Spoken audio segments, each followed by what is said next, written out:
Desde o ano passado, a impressão que muitos brasileiros têm sobre a política nacional é que estamos em um barco à deriva que pode a qualquer momento bater em uma grande pedra ou virar. Ou seja, de todo jeito está ruim. Nas últimas semanas, a situação ficou ainda mais difícil. O repórter Marcos Gouveia traz agora um apanhado de tudo o que estamos vivendo na política aqui no Brasil. O cenário político do país passou por uma semana agitada, com desdobramentos importantes em evidência na mídia, trazendo discussões e levando o povo brasileiro a protestar. Começamos no domingo, 13 de março, quando manifestações simultâneas ocorreram em todo o país. Mais de 2,5 milhões de pessoas em pelo menos 23 cidades foram para as ruas. Bandeiras, cartazes, roupas em verde e amarelo e palavras de indignação marcaram protesto em repúdio ao atual governo e ao ex-presidente Lula e apoio ao juiz Sérgio Moro, responsável pelos trâmites da Operação Lava Jato. Na segunda-feira, dia 14 de março, o dia foi marcado por uma reunião da presidente Dilma com 7 ministros. E no início da noite, rumores surgiram de que Lula havia aceitado o convite da presidente para assumir uma cadeira de ministro em seu governo. Lula passaria a ter o benefício do foro privilegiado e as investigações sobre ele sairiam da competência do juiz Sérgio Moro para o Supremo Tribunal Federal. Indagações continuaram no dia 15 de março, quando Lula se reuniu com Dilma para discutir a sua função dentro do governo. E assim, no dia 16 de março, no Palácio do Planalto, houve a confirmação da indicação do ex-presidente para assumir o cargo de ministro-chefe da Casa Civil, substituindo Jacques Wagner. Na parte da tarde surge uma nova polêmica, provocando clamor na opinião pública. O juiz Sérgio Moro retirou o sigilo das interceptações telefônicas do ex-presidente Luiz Inácio Lula da Silva e um diálogo entre ele e a presidente Dilma foi divulgado na imprensa. Alô? Alô? Lula, deixa eu te falar uma coisa. Seguinte, eu tô mandando o Bessias junto com o papel pra gente ter ele e só usa em caso de necessidade, que é o termo de posse. Tá? Ah, tá bom, tá bom.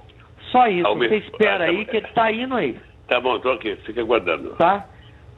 Tá bom. Tchau. Tchau, querida. Na quinta-feira, dia 17, Lula tomou posse como novo ministro-chefe da Casa Civil. 40 minutos depois da posse, o juiz federal Itagiba Cata Preta Neto, da 4ª Vara do Distrito Federal, através de liminar, suspendeu a posse de Lula, em função de uma ação popular. Da decisão, um recurso foi interposto pelo advogado-geral da União, José Eduardo Cardoso, negando a ocorrência de qualquer tipo de desvio de finalidade ou de poder por parte da presidente Dilma ao nomear Lula para o ministério. A segunda-feira começou e novos desdobramentos são aguardados pela população na cidade, que não está nada satisfeita com a situação política do país. Eu acho que o povo brasileiro, uns tempos para cá, ele acordou bastante nesse sentido de cobrar seus direitos, né? Porque é um país que a gente paga tanto imposto, eu acho que a gente tem direito de cobrar sim, entendeu? De cobrar deles o que eles cobram de nós. E para falar sobre essa situação e se tem como saber algum rumo, isso tudo eu vou conversar agora com Marcos Marinho, que é consultor político. Olá, Marcos, boa tarde, tudo bem? Boa tarde, tudo bem? Boa tarde ao público. Marcos, que rumo que a gente vai ter, né? A gente teve uma semana como foi a semana passada, extremamente movimentada e com informações mudando a cada instante. Esta semana a gente pode ter um pouco mais de calma ou só aparentemente?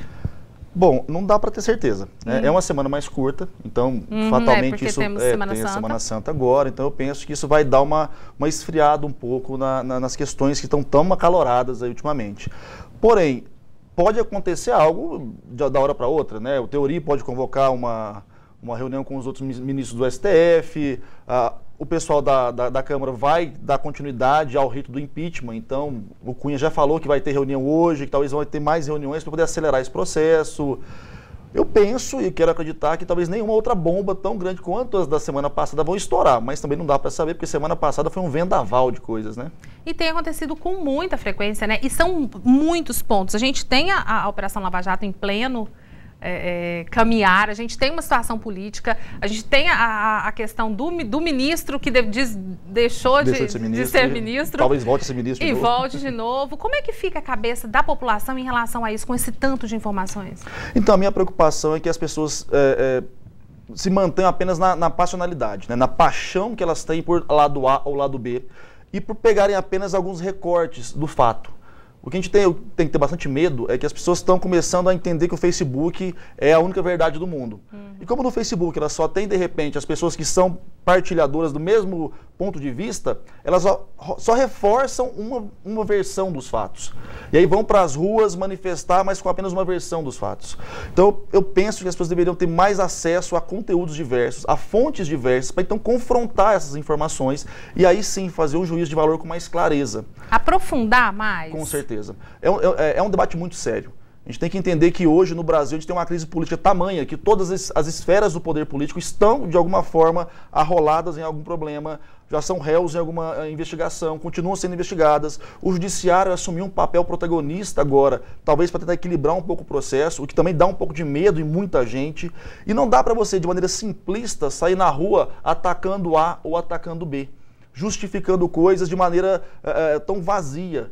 Aquela situação, a gente ouve muito, né? Ah, tá, mas se o fulano fez, o outro fulano fez pior. Bom, isso não resolve o problema.